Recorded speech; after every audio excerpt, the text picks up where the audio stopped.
Конечно, можно подумать, что дореволюционное название этой улицы было связано с нахождением тут лагерей ГУЛАГа. Однако это совсем не так.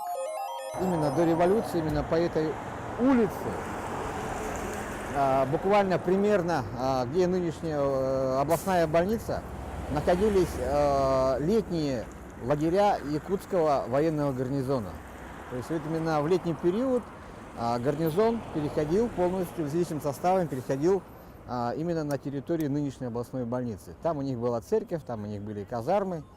Как помнит наш внимательный телезритель, в прошлых выпусках мы рассказывали об улице Орджоникидзе, которая до событий 17 года носила название Казарменная. Ведь где сейчас находится здание НВК «Саха», военный комиссариат и телерадиовышка, вся эта площадь ранее принадлежала якутской военной команде. Здесь располагались солдатские казармы, дом начальника гарнизона, лазарет, флигели квартиры, склады. А в советское время эта улица была переименована в честь рабочего революционера Петра Алексеевича Алексеева. Это был один из известных таких вот именно революционеров, именно из рабочих. И он отбывал ссылку тогда в Батурусском Улусе, в нынешнем Татинском Улусе. И вот он там, к сожалению, был убит при разбойном нападении. Петр Алексеев вел активную пропаганду среди рабочих, распространял нелегальную литературу, за что был судим. На суде он произнес слова о грядущей революции.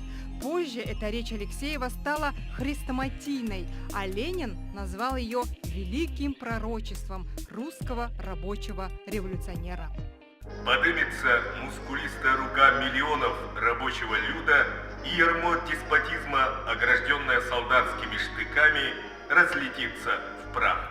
В 1885 году его отправляют в Якутию на вечную ссылку.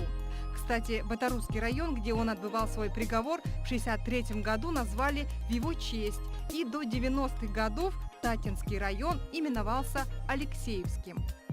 Кстати, советское время подарило этой улице первые в столице КПДшки, построенные в честь 50-летия Якутской АССР. Под сводом крыши этой троицы можно заметить мозаику в виде памятных цифр, алмаза и соболя, как символа Якутии.